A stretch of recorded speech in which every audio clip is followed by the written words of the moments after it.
आज the John एंकरबर्ग show में हम जवाब देंगे उन्हें जिन्होंने विज्ञान के कारण अपना मसीह विश्वास छोड़ दिया है। कहीं न कहीं उन्होंने माना कि सृष्टि के बारे में बाइबल की घटना आज के आधुनिक विज्ञान के साथ में मेल नहीं खाती है। लेकिन इस सीरीज में हम चर्चा करेंगे कि हाल ही के वैज्ञानिक सबूत आपको सच में प्रभु पर विश्वास करने में लेकर आएंगे। आगे हम इस सवाल का जवाब देंगे, क्या हम अपेक्षा करें कि सहमति पाए सृष्टि के लेख में और वचन के लेख में? अवश्य ही होनी चाहिए, क्योंकि ये एक ही लेखक है। यानी जब हम देखते हैं एक बिल्डिंग जो एक आर्किटेक्ट ने बनाई है और दूसरी बिल्डिंग जो उसी आर्किटेक्ट ने बनाई है, तो कहते हैं ये फ्रैंक लॉयड राइट की बिल्डिंग है। और जब हम इस संसार को देखते हैं जो परमेश्वर ने बनाई है, ये उसने बनाई है, ये मेड इन यूएसए नहीं है, लेकिन जीवित परमेश्वर ने बनाया है। और जब हम वचनों को देखते हैं, वो भी परमेश्वर से आया है, जबकि लेखक तो एक ही है। जो अनुवादक दोनों को देखते हैं, शायद अनुवाद सहमत ना हो, लेकिन सबूत नहीं, और रो डेटा भी नहीं होता। रो डेटा तो उसी प्रभु की ओर से आता है। नहीं तो फिर यदि हम सृष्टि के सिद्धांत को दूर कर दें, यदि हम प्रेरणा को दूर कर दें, जो कि पूरा परमेश्वर का अद्भुत वचन है, हम इन दोनों को नहीं देख सकते हैं। ये तो जीवित परमेश्वर की ओर से आता है। आज मेरे मेहमान हैं एस्ट्रोनॉमर डॉक्टर ह्यू रॉस, जिन्होंने एस्ट्रोनॉमी में पीएचडी पाई है यूनिवर्सिटी ऑफ टोरंटो से और पोस्ट डॉक्टरल रिसर्च किया है कैलटेक अल्क्वेज़र से। इन्होंने बहुत सी किताब लिखी है और इनकी नई किताब है नेविगेटिंग जेनेसिस। साथ ही हम हिब्रू विद्वान डॉक्टर वॉल्टर काइजर से भी सुनेंगे। बहुत से लोग इन्हें संसार के बहुत ही ज्ञानी व्यक्तियों में से एक मानते हैं। पुराने नियम और हिब्रू भाषा में हमारे साथ जुड़ जाए और देखें कि कैसे आधुनिक वैज्ञानिक बातें सृष्टि की बाइबल की घटना से मिलती है। उत्पत्ति 1 और 2 में इस विशेष प्रोग्राम द जॉन एंकरबर्ग शो में।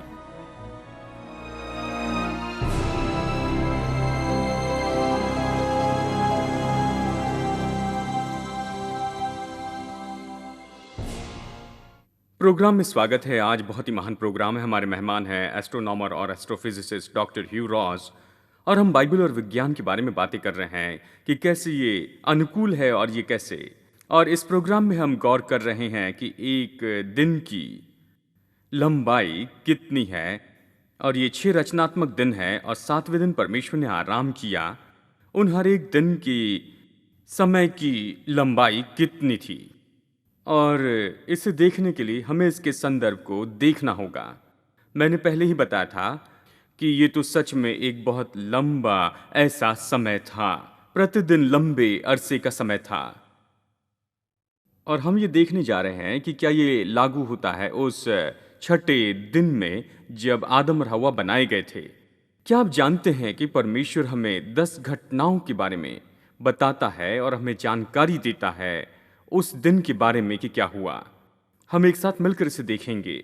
और ह्यू, हम शुरू करते हैं बाइबल के वचन के साथ। लोग चकित हो जाएंगे जब वो देखेंगे कि बाइबल इसके बारे में क्या कहती है। हम बात कर रहे हैं कि छठे दिन क्या हुआ था उत्पत्ति 2:8 में।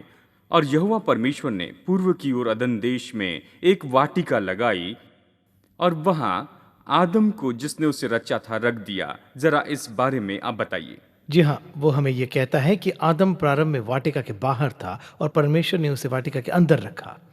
और आदम को ये अवसर मिला कि वो देखे वो बाहर की दुनिया और वाटिका, और परमेश्वर ने वाटिका के अंदर क्या रचा है और उसके बीच फर्क देखे। मैं सोचता हूँ कि उसे तभी सूचित हो गया होगा कि ये परमेश्वर मुझे बहुत चाहता और परवाह करता है कि उसने ये बहुत ही सुंदर वाटिका मेरे उपभोग के लिए बनाई।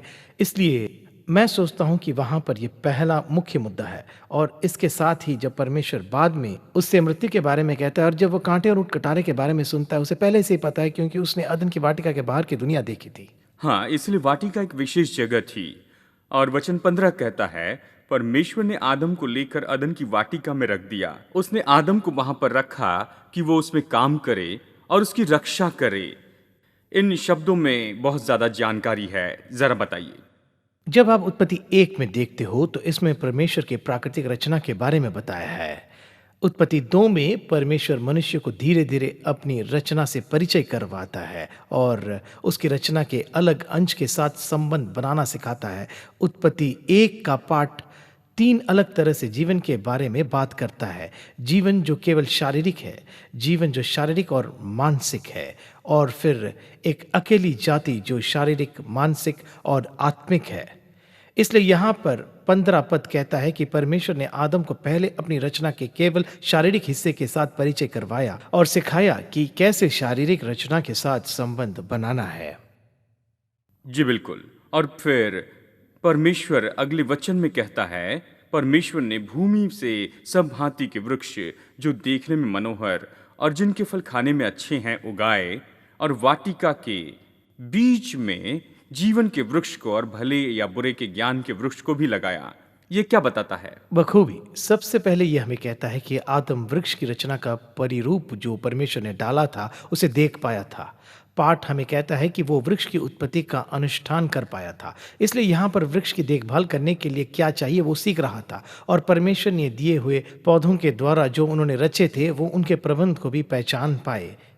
एक वैज्ञानिक होते हुए मुझे जो अचंभित करता है, पौधे अत्युत्पादन करता है। डार्विन के दृष्टिकोण से हम ये उम्मीद ही नहीं कर सकते कि पौधे इतना बहुतायत में उत्पादन कर सकते हैं, इतना स्वादिष्ट भोजन, वो भी बहुत विभिन्न और सुंदर। लेकिन ऐसा ही कुछ आदम सीख रहा है कि ये पौधे ऐसे कुछ है जो मैंने तुम्हें दिया है, मैंने तुम्हें बहुतायत में दिया है और तुम्हारे लिए ऐसे तरीके की व्यवस्था की कि तुम सच में आनंद उठाने वाले हो। मेरा मतलब ये है कि क्या होता अगर हर व्यंजन का रंग बुरा होता, अगर हर व्यंजन का स्वाद गत्ते जैसे होता, तो क्या हम वैसा नहीं देख रहे हैं? जो हम मनुष्य के पास है वो बहुत विभिन्न, बहुत सुंदर, बहुत संतुष्टि करने वाली चीज है। जी, मैं इससे प्रभावित होता हूं। अगर हम पेड़ को बढ़ते हुए देखते हैं तो हम कितने मिनटों तक देखते हैं? जी, अनेक सालों। हाँ, तो मेरा मतलब है वो लंबे अरसे का समय होगा, और फिर वो वाटिका में है और परमेश्वर उसे काम देता है। वो इस बहुत ही सुंदर जगह से घिरा हुआ है, और बाइबल कहती है परमेश्वर ने आदम को लेकर वाटिका में रख दिया कि वो उसमें काम करे और उसकी रक्षा करे। जी, मैं सोचता हूँ वहाँ क्या चल रहा है कि परमेश्वर आदम को अनुबोध देते हैं कि मैंने तुझे काम दिया है और वो काम आनंद पूर्वक होगा। और इसलिए यहाँ पर आदम वास्तव में शारीरिक रचना, पौधे और वृक्ष और भोजन और फूल जो वो देते हैं उससे संबंध बनाता है। और इसलिए कि यह वाटिका परमेश्वर से स्थापित की गई है, मैं अनुमान लगाता हूँ कि आदम को परमेश्वर ने जो चीज़ें बनाई उससे संबंध बनाने में बड़ी मात्रा में आनंद आया होगा। लेकिन परमेश्वर उसे सिखाता है कि अभी और भी है। हाँ, अगला भाग भी बहुत ही दिलचस्प है। हम अभी भी छठे दिन के बारे में कह रहे हैं। परमेश्वर ने कहा आदम का अकेला रहना अच्छा नहीं है, मैं उसके लिए एक सहायक बनाऊंगा जो उससे मेल खाए। परमेश्वर भूमि में से सब जातियों के बनेले पशुओं और आकाश के सब भांति के पक्षियों को रचकर आदम के पास ले आया कि देखें कि वो उसका क्या क्या नाम रखता है। और जिस जिस प्राणी का नाम जो जो आदम ने रखा वही उनका नाम हो गया। अब आदम को ये करने के लिए कितना समय लगा होगा? हाँ, वो प्राणियों के संबंध में बात करता है जिसे परमेश्वर ने 5वें दिन और 6ठे दिन में बनाए थे।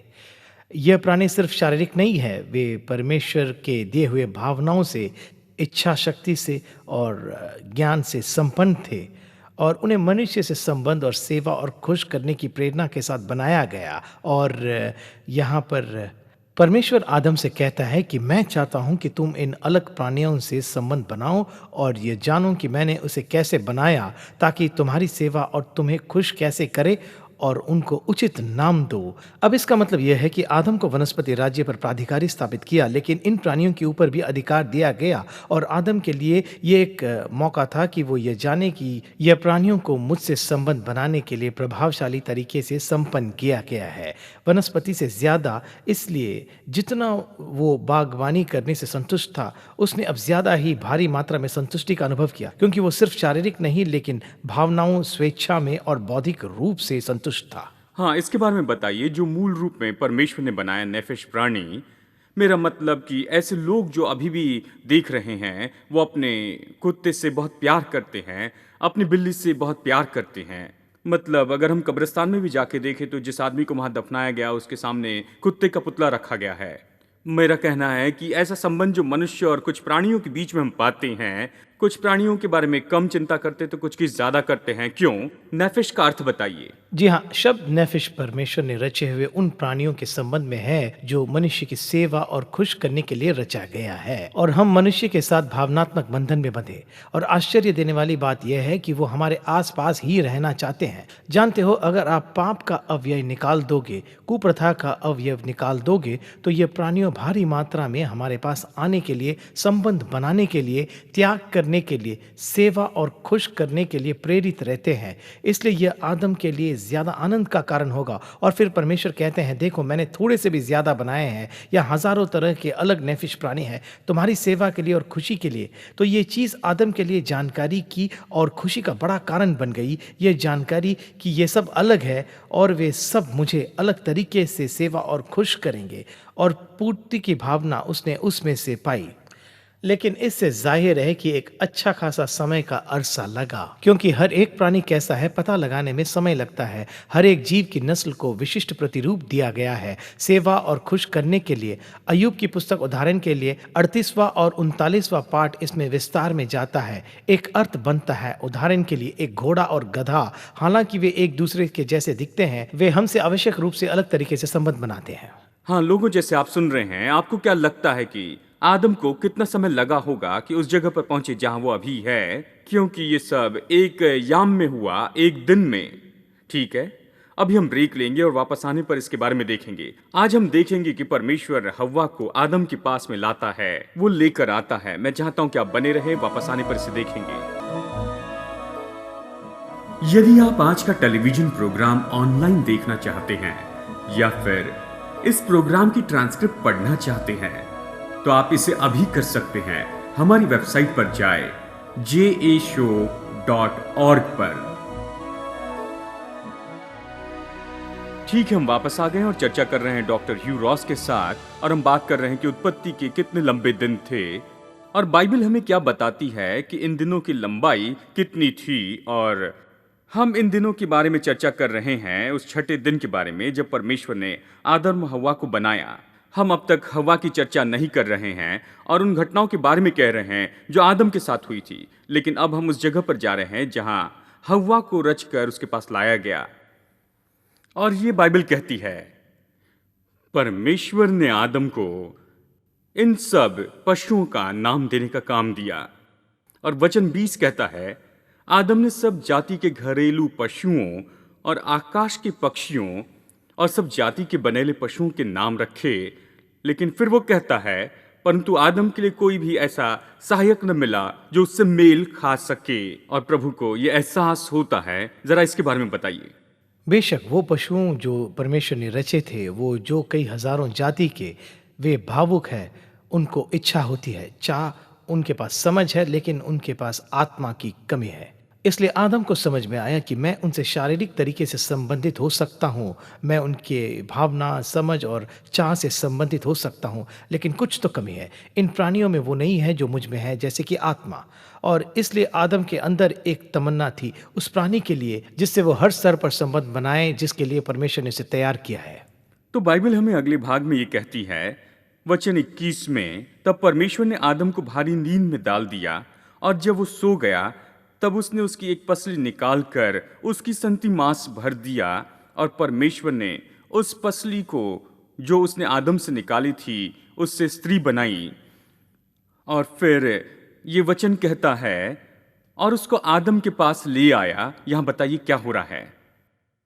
वो ऐसा कुछ कहता है जो आप यहूदी भाषा में देख सकते हो। वो शब्द हापा आम, पुराने करार में इसका उपयोग 20 बार से भी ज्यादा किया गया है। हमेशा अनुवाद रहा आखिरकार। तो यहाँ पर परमेश्वर ने आदम को पूर्ण सीमा से हर उन चीज़ों का परिचय दिया जिसे उन्होंने पृथ्वी पर रची थी, अंत के लिए सर्वश्रेष्ठ रखते हुए। और यहाँ पर आदम ने कई महीनों या फिर कुछ साल इस वाटिका में काम करते, प्राणियों से संबंध बनाते हुए, प्राणियों के नाम रखते हुए, वाटिका के ऊपर और प्राणियों के ऊपर अपना अधिकार स्थापित करते हुए गुजारा। और फिर यह प्राणी आता है और वो कहता है, आखिरकार परमेश्वर ने मुझे वो प्राणी दिया जो मुझे हर स्तर पर पूर्ण करेगा, जिसे मुझे परमेश्वर ने संबंध बनाने के लिए तैयार किया है। जी, जब परमेश्वर उस स्त्री को आदम के पास लाया और आदम ने कहा, ये मेरी हड्डी की हड्डी और मेरे मांस का मांस है, सो इसका नाम नारी होगा क्योंकि ये नर से निकाली गई है। इस कारण पुरुष अपने माता पिता को छोड़कर अपनी पत्नी से मिला रहेगा और वो एक तन बने रहेंगे। और आदम और उसकी पत्नी दोनों नंगे थे पर लजाते न थे। तो यहां पर क्या हो रहा है? और वहां पर पाठ कुछ और भी कहता है, जहां पर परमेश्वर हव्वा को आदम के पास ले आते हैं एक मददगार या एक सहायक की तरह, जो मैं समझता हूं कि सही अनुवाद नहीं है। वहां पर हिब्रू शब्द है एजर, और उसका मतलब है मैं तुम्हारे लिए सैन्य सहयोगी ला रहा हूं। आदम को तभी ही यह बात संचारित हो जाती है कि परमेश्वर ने ये सब प्राणी, पौधे और अब यह स्त्री इस सुंदर वाटिका में मुझे खुश करने के लिए दिए हैं, लेकिन मैं सिर्फ जीवन का आनंद नहीं ले सकता। परमेश्वर ने हमें विशेष कार्य दिया है। तो जब वे हव्वा को सैन्य सहयोगी संबंधित करते हैं, तो वे दोनों पुरुष और स्त्री से कहते हैं कि आपके पास विशेष कार्य है, एक उद्देश्य है जिसके कारण तुम्हें रचा गया है। चलिए कुछ पल इस पर चर्चा करते हैं। परमेश्वर ने आदम और हव्वा को अपने स्वरूप में बनाया, इसका क्या मतलब है? बेशक हम शरीर, मन और आत्मा है। अब मुझे नहीं लगता है कि मनुष्य के मन को और आत्मा को अलग कर सकते हैं, लेकिन इसका एक अर्थ निकलता है कि परमेश्वर में जो विशेषताएं हैं वो सब विशेषताएं हम में भी है। इसलिए हम वो सब कर सकते हैं जो एक प्राणी नहीं कर सकता। हम भी एक विशेष रचना है। मनुष्य ऐसे नहीं आया, प्रभु कहता है। परमेश्वर ने उसे अस्तित्व में लाया। और यहाँ पर वचन ने एक शब्द का उपयोग किया है, परमेश्वर ने मनुष्य की सृष्टि की और परमेश्वर ने मनुष्य को बनाया। अब जब वो कहते हैं कि परमेश्वर ने हमें बनाया, तो उसका मतलब है उन्होंने हमें पृथ्वी की मिट्टी से बनाया। मिट्टी पहले से मौजूद थी, परमेश्वर ने मिट्टी को संगठित किया और हमारे शरीर में तब्दील किया। लेकिन हमारे अंदर जो आत्मा है वो बिल्कुल नहीं है, उसका अस्तित्व पहले नहीं था। इसलिए आप वो शब्द सृष्टि देखते हो तो ये ऐसी चीज है जिसका पृथ्वी पर पहले अस्तित्व नहीं था। जी, उत्पत्ति 3 में 3 बार आया है। वहां पर 12 शब्द उपयोग हुआ है। जी हाँ। परमेश्वर ने किया। क्यों? 12 शब्द का उपयोग केवल उत्पत्ति 1 में हुआ, ये बताने के लिए कि उसे अस्तित्व में लाए जो पहले अस्तित्व में नहीं था। यानी हम इसे देखते हैं, पहले उत्पत्ति 1:1 में परमेश्वर ये भौतिक संसार को बनाता है, और दूसरी बार सृष्टि के 5वें दिन परमेश्वर जानवरों को बनाता है जो केवल शारीरिक ही नहीं है लेकिन शारीरिक और प्राण के हैं, और ये प्राण का भाग बिल्कुल नया है। और अंत में मनुष्य बनाया जो शरीर, प्राण और आत्मा है। इसमें आत्मा बिल्कुल नहीं है। ठीक है, सारांश में बताइए, हम लोगों को ये सारी जानकारी क्यों दे रहे हैं? आपने ये सारी घटनाएं बताई है, और फिर एक बार हमें सारांश में बताइए। और ये तो छठे दिन में जो हो रहा था, ये घटनाएं क्यों थी? और ये ऐसा क्यों था कि ये केवल 24 घंटे या केवल कुछ समय में नहीं होना था? खैर, उत्पत्ति 1 हमें बताता है मनुष्य पुरुष और मनुष्य स्त्री दोनों छठे दिन बनाए गए। लेकिन हम देखते हैं उत्पत्ति 2 में कि पहले आदम बनाया गया अदन की वाटिका के बाहर। प्रभु उसे वाटिका में रखता है। वो वहां काफी समय तक रहता है कि देखे कि ये पेड़ बढ़ रहे हैं। वो वाटिका की रक्षा करता है और ये जानता है कि कैसे परमेश्वर ने उसे पेड़ और पौधों द्वारा अद्भुत प्रयोजन किया है। उससे बहुत आनंद उठाता है और साथ ही ये जानता है कि केवल देखभाल करने से भी बढ़कर जीवन में कुछ है। और प्रभु कहता है, ठीक है, अब मैं चाहता हूं कि केवल शारीरिक सृष्टि के बारे में भी न देखे लेकिन प्राण की सृष्टि भी देखे, जो नाफेश यानी जानवर के बारे में बताता है। ऐसे जानवर जो परमेश्वर ने बनाए हैं मन, इच्छा और भावनाओं के साथ, कि वो आदम के साथ संबंध रखे, आदम के साथ जुड़ जाएं। लेकिन साथ ही ये भी देखा कि प्रभु ने उन्हें कैसे बनाया है और उसे खास तरीके से प्रसन्न करे। अब इस तरह के हजारों जानवर थे जिसके लिए बहुत ही समय लगा होगा कि आदम ये जाने कि परमेश्वर ने ये कैसे बनाया कि वो उसकी सेवा करे और उसे प्रसन्न करे एक खास तरीके से और उन्हें सही नाम दे। और ये करने के बाद वचन हमें बताता है कि आदम अकेला था। इन जानवरों के साथ इतने संबंध के बाद भी किसी चीज की कमी थी, और यहीं पर परमेश्वर आदम को सुला देता है और वो सर्जरी से रिकवर करता है। उसकी पहचान नए व्यक्ति से होती है और हम असली हिब्रू वचन में देखते हैं कि आदम के मुंह से यही आता है, हापा आम, देर तक रहने वाला। और इसलिए ये समय बहुत महत्वपूर्ण था आदम की सृष्टि में और हव्वा की सृष्टि में। और सच में परमेश्वर आदम को निर्देश दे रहा था कि कैसे सृष्टि के अलग घटक से संपर्क करे। हम इसका विवरण उत्पत्ति 1 में देखते हैं। ह्यू, आप एक अविश्वासी थे और आपने ये घटना पढ़ी। कहीं ना कहीं उत्पत्ति 1 की ये जानकारी आप में आई किसी तरह से, और आपकी पृष्ठभूमि तो एस्ट्रोनॉमी से है। और आपने ये रेखा कैसे पार की? इस अध्याय में बड़ी बात क्या थी जिसके कारण आप ये रेखा पार कर आए और विश्वास किया कि यीशु मसीह ही उद्धारक और प्रभु है? खैर, मैंने उत्पत्ति 1 और 2 में देखा कि घटनाओं का क्रम पूरी तरह से साइंटिफिक रिकॉर्ड से मिलता है। विवरण पूरी तरह से साइंटिफिक रिकॉर्ड से मिलता है और मैंने जाना कि ये हज़ारों साल पहले लिखा गया है। ये साइंटिफिक जानकारी दे रही थी जो सामान्य मनुष्य की क्षमता से बहुत बढ़कर है। इससे मैं सहमत हो गया कि ये मनुष्य मूसा ने उससे प्रेरणा पाई थी जिसने संसार को बनाया है, और मैं बाइबल में देखता हूँ कि कुछ प्रेरणा से लिखा गया जो पूरी तरह से सत्य था। और इसलिए बाइबल को पहचानना कि ये परमेश्वर की प्रेरणा से लिखा गया वचन है। मैंने बाकी वचनों को देखा और जाना जो मैंने उत्पत्ति 3 में देखा कि स्त्री का वंश सांप के सर को कुचलेगा, जो मनुष्य जाति का शत्रु है और परमेश्वर का शत्रु है। और नए नियम में पढ़ा कि सृष्टिकर्ता परमेश्वर स्वयं मनुष्य बना और ये बलिदान किया जिसके द्वारा हम वापस पा सकते हैं हमारे संबंध को अपने सृष्टिकर्ता के साथ। और इसने मुझे प्रोत्साहित किया कि गिडियन बाइबल के पीछे मेरा नाम साइन करो और अपने जीवन यीशु मसीह को दिया। संक्षिप्त में बताइए कि सुसमाचार का संदेश क्या है। सुसमाचार का संदेश तो ये है कि जिसने सब कुछ बनाया हो वो सच में पृथ्वी पर आया और हमें नम्रता का उदाहरण दिखाया कि हमें परमेश्वर के पास आना चाहिए, और उसने खुद का बलिदान दिया, दाम चुकाया परमेश्वर के विरुद्ध हमारे पापों के लिए कि हम उसके पास आ सके और अपनी नैतिक असिद्धता दे सकते हैं उसके नैतिक सिद्धता के बदले में, और अपने जीवन का मार्गदर्शन पाए तो हम कदम व कदम उस परमेश्वर के अनुयायी हो सकते हैं जिसने हमें बनाया है। और दोस्तों, यदि आप ये प्रोग्राम देख रहे हैं और अपने जीवन में मसीह को न्योता देना चाहते हैं, बाइबल इसके बारे में बहुत कुछ कहती है, लेकिन बुनियादी बात तो यह है कि जो कोई भी प्रभु के नाम को पुकारता है, जो उस पर भरोसा रखता है कि उसने सब कुछ किया जो जरूरी था कि आप माफी पा सके और सिद्धता से प्रभु के सामने खड़े रह सके बिना किसी पाप या दोष के। ठीक है, जब आप अपना भरोसा मसीह पर रखते हैं कि वो सब उठा सकता है, तो परमेश्वर इसे उठा लेता है। वो आपको बचाता है, मसीह आपके जीवन में आता है, पवित्र आत्मा जीवन में आता है और आपको नई इच्छाएं देकर बदलना शुरू करता है। और हम जानते हैं कि आप उससे संबंध में आए हैं केवल बुद्धिमत्ता की बातों से ही नहीं, लेकिन ये तो जीवित परमेश्वर के साथ का अनुभव है जो प्रतिदिन मसीह के साथ चलना है। अब ये अद्भुत जानकारी है। अब तक हमने नहीं देखा कि चौथे दिन क्या हुआ था।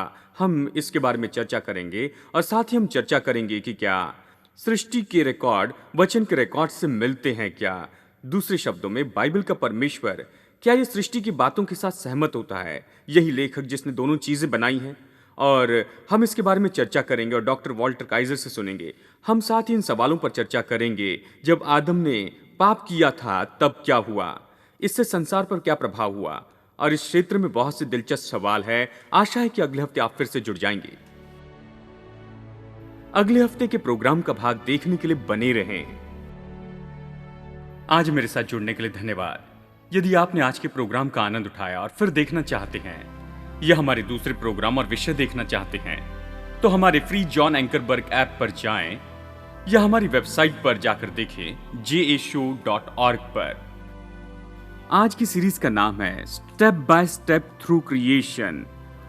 इन 4 प्रोग्राम में एस्ट्रोनॉमर और एस्ट्रोफिजिसिस्ट डॉक्टर ह्यूज रॉस और मैं आपको एक एक वचन से बताएंगे, उत्पत्ति अध्याय 1 और 2 से, और आपको दिखाएंगे कि बाइबल की सृष्टि और उसका आज के वैज्ञानिक सबूत से कैसे मेल होता है। और फिर हमने डॉक्टर ह्यूज रॉस के साथ में दूसरी सीरीज टेप की है, नाम है science has discovered the universe has beginning. इस सीरीज में इन सवालों का जवाब देते हैं, कैसे वैज्ञानिक सबूत से एस्ट्रोनॉमर बताते हैं कि सृष्टि की एक शुरुआत थी, जिससे कि बाइबल कहती है। कौन से सबूत बताते हैं कि परमेश्वर ने संसार को बनाया है कि मनुष्य इस पृथ्वी पर जी सके। कैसे परमेश्वर ने जुपिटर, नेपच्यून, सैटर्न को पृथ्वी के पास रखा कि उसकी रक्षा करे, और कैसे प्रभु ने सूरज, चांद और तारों को बनाया है केवल मनुष्य के लाभ के लिए ही। फिर से आप ये एपिसोड मुफ्त में देख सकते हैं हमारे द जॉन एंकरबर्ग शो ऐप पर, या आप हमारा एपिसोड डाउनलोड कर सकते हैं हर एपिसोड के लिए $5 की भेंट राशि देकर हमारी वेबसाइट से jashow.org पर से। दोस्तों, हमारा उद्देश्य है कि परमेश्वर के साथ में चलने में हम आपकी मदद कर सके। संभव है कि परमेश्वर आज आपसे बातें कर रहा है और आप जानना चाहते हैं कि कैसे विश्वासी हो सकते हैं, या आप प्रार्थना करना चाहते हैं, यीशु को अपने जीवन में उद्धारकर्ता बनाना चाहते हैं। यदि ऐसा है तो हमारी वेबसाइट पर लॉग ऑन करें और क्लिक करें pray to accept Jesus Christ as your saviour पर। Goodbye. प्रभु आपको आशीष दे। अगले हफ्ते मुलाकात होगी।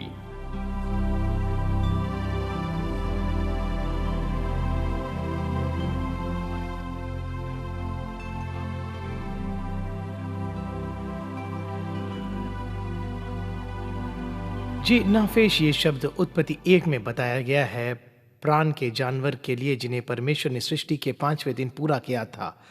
और ये हमें 2 विवरण देता है। ये बताता है पक्षी और समुद्र के जानवर, और फिर सृष्टि का 6ठा दिन बताता है खास तरह से कि परमेश्वर ने 3 खास जमीन के मैमल्स बनाए।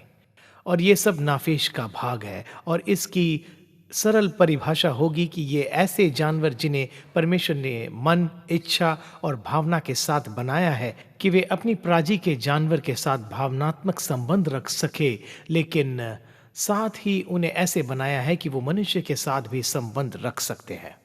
ये ऐसे जानवर हैं जो बच्चों की परवाह करते हैं, यानी किसी भी जानवर में जिसमें जीवन है, जहां माता पिता बच्चों की देखभाल के लिए बलिदान करते हैं, वो भाग में आते हैं जिसमें सारे पक्षी हैं, सारे मैमल्स, और इसमें कुछ अच्छे रेप्टाइल्स भी हैं, यानी मगरमच्छ और घड़ियाल इस विभाग में है, क्योंकि हमारे पास सबूत है कि माता अपने नए जन्म बच्चों के लिए बलिदान करती है। अब यहीं पर इसके लिए बाइबल का रिपोर्ट मिलता है पूरे विवरण के साथ। वो है अय्यूब 38 और 39। अब अय्यूब 37 से 39 तो सृष्टि के 6 दिनों जैसे ही दिखते हैं, उत्पत्ति 1 जैसे। इसमें से ज्यादातर संदर्भ तो सृष्टि के दिन 5 और 6 पर गौर करते हैं, जहां इन प्राण के जानवर के बारे में बताते हैं। सच में यदि हम अय्यूब की किताब के अंत तक जाएं, इस पूरे संदर्भ में कि कैसे परमेश्वर ने इन प्राण के जानवरों को कैसे बनाया कि हमारी सेवा करे, हमें प्रसन्न करे, लेकिन उससे भी बढ़कर हमें सिखाएं सामर्थ्य थियोलॉजिकल पार्ट। एक बात जो मैंने संसार में यात्रा करते हुए सीखा है कि नास्तिक शहरों में रहते हैं, जब हम गांव के लोगों से बातें करते हैं जहां वो बहुत संपर्क देखते हैं इन प्राण के जानवरों के साथ, वो प्रभु पर विश्वास करते हैं। खैर, देखिए कि क्या होता है कि जब मैं कुछ 100 नास्तिक लोगों से बातें करता हूं जो कि मानो उन्होंने पहले इन सबूतों के बारे में पहले पढ़ा नहीं है, उन्होंने उत्पत्ति का ये अर्थ पहले नहीं सुना था, और मैं ये जान रहा हूं कि विश्वासी तैयार नहीं किए गए हैं कि अपने विश्वास के बारे में विवरण दे, और सबसे सामान्य रूप में उनका कहना है कि मैं नास्तिकता में अब सुरक्षित नहीं हूं। संभव है कि प्रभु आपसे बातें कर रहा है। यदि आप चाहते हैं कि कोई प्रार्थना करे या सवाल पूछना चाहते हैं, आपकी स्क्रीन पर फोन नंबर है, इसी समय इस पर फोन करें। इस नंबर पर फोन करें और कोई बड़ी खुशी से आपके लिए प्रार्थना करेगा। आज मेरे साथ जुड़ने के लिए धन्यवाद। आशा करता हूं कि अगले हफ्ते आप फिर से हमारे साथ जुड़ जाएंगे। यीशु मसीह के साथ में अपना संबंध शुरू करना सीखने के लिए हमारी वेबसाइट पर लॉग ऑन कीजिए jashow.org।